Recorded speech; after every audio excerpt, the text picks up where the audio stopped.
আসসালামু আলাইকুম ভিউয়ার্স, কেমন আছেন আপনারা সবাই? আশা করি অনেক ভালো আছেন। আলহামদুলিল্লাহ আমরা অনেক ভালো আছি। আজকে বানিয়ে ফেললাম ডিমের কোরমা, ডিম রেসিপি। বাসায় সেরকম রান্নার কিছু ছিল না, তাই ভাবলাম আজকে হালকা পাতলার মধ্যে কিছু বানিয়ে ফেলি, যেটা খেতে অনেক মজা।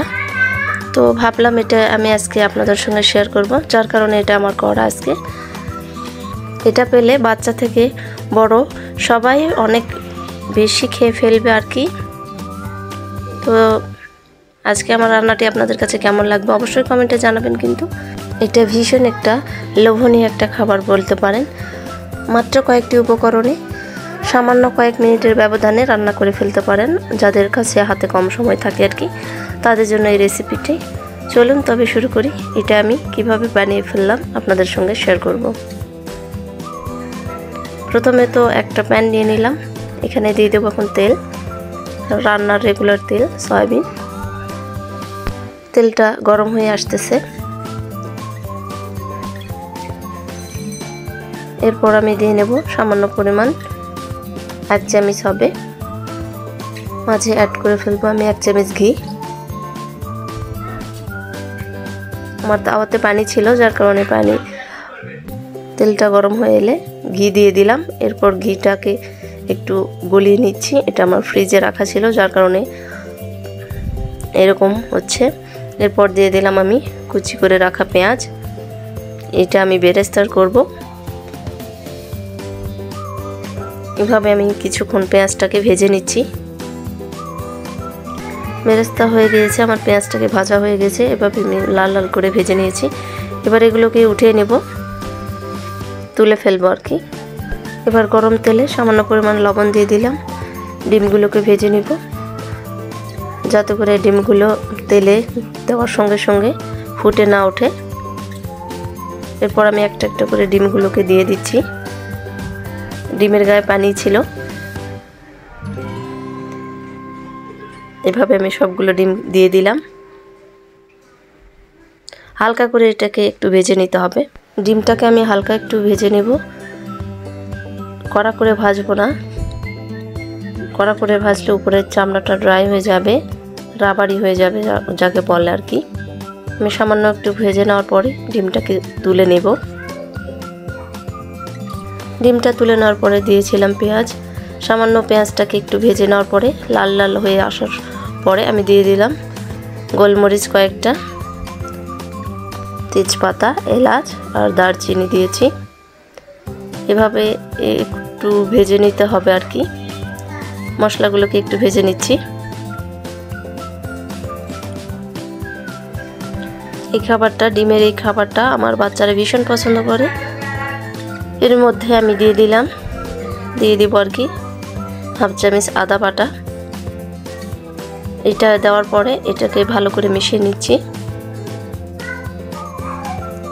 পেঁয়াজগুলো যাতে করে খেয়াল রাখবেন ভেজে একবারে ভাজা না হয়ে যায়।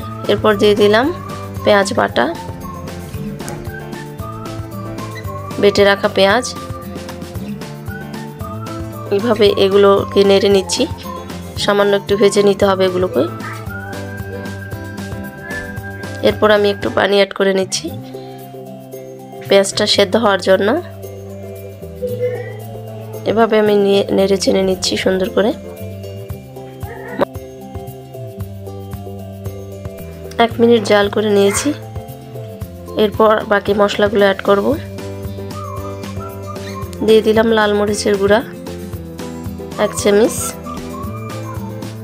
হলুদের গুঁড়া দিব সামান্য একটু, দিয়ে দিলাম লবণ স্বাদ মতো।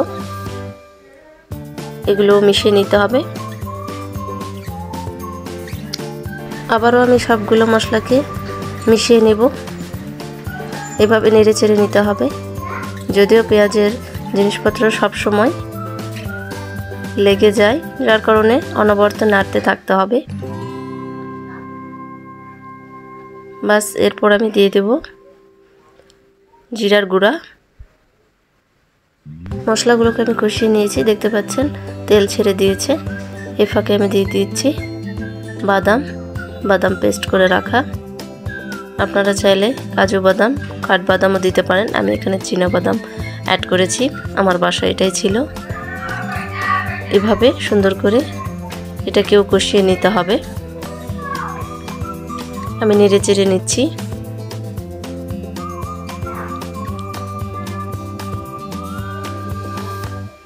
নাড়াচাড়া করা হলে আমি এবার দিয়ে দিলাম টক দই। টক দই দেওয়ার সময় অবশ্যই চুলাটাকে বন্ধ রাখবেন। ভালো করে মিশিয়ে নেওয়ার পরে আবার চুলা অন করে দিবেন। আমি এইটাই করেছি। টক দই দেওয়ার পর সুন্দর করে নেড়ে নিলাম। এরপর দিয়ে দেব একটু মিষ্টি দই। টক দই আর মিষ্টি দই দেওয়ার কারণ দুটো সমন্বয়ে সুন্দর একটা টেস্টি ফ্লেভার আসবে, স্বাদটাও বহুগুণে বেড়ে যাবে। এভাবে সুন্দর করে নেড়ে চেড়ে নিচ্ছি। আমার সুন্দর করে এগুলো মিশিয়ে নিলাম। মিশিয়ে নেওয়ার পরে এখানে একটু পানি অ্যাড করে দেব মশলাগুলোকে সুন্দরভাবে সেদ্ধ হওয়ার জন্য, বাদামের কাঁচা গন্ধ যেন না থাকে। সামান্য একটু পানি অ্যাড করেছি। মশলাগুলোকে আমি বেশ কিছুক্ষণ ধরে জাল করে নিয়েছি। এরপর দিয়ে দিলাম ভেজে রাখা ডিমগুলো। এটাই হচ্ছে মেন উপকরণ। এবার ডিমগুলোকে সুন্দর করে নেড়ে চেড়ে নিতে হবে, মিশিয়ে নিতে হবে নেড়ে চেড়ে এভাবে। এরপর আমি 5 মিনিট ধরে জাল করে নিয়েছিলাম। মশলাগুলো সুন্দরভাবে কষিয়ে নেওয়ার পরে দেখতে পাচ্ছেন তেল ছেড়ে দিয়েছে। আমার তাওয়াটার সমস্যা ছিল, যার কারণে আমার কড়াইয়ের মধ্যে লেগে গিয়েছে আর কি। এভাবে আমি সুন্দর করে, এটা প্রায় হয়ে গিয়েছে, এটাকে চুলাটাকে আমি বন্ধ করে দিব। আজকের রেসিপিটা আপনাদের কাছে কেমন লাগলো অবশ্যই কিন্তু কমেন্টে জানাবেন। এইটা একবার হলেও বাসায় ট্রাই করে দেখবেন, অবশ্যই আপনাদের কাছে ভালো লাগবে আমি আশা করতেছি। ভীষণই টেস্টফুল হয়, আপনারা অবশ্যই ট্রাই করবেন। সবাই ভালো থাকবেন, সুস্থ থাকবেন আর আমাদের জন্য দোয়া করবেন।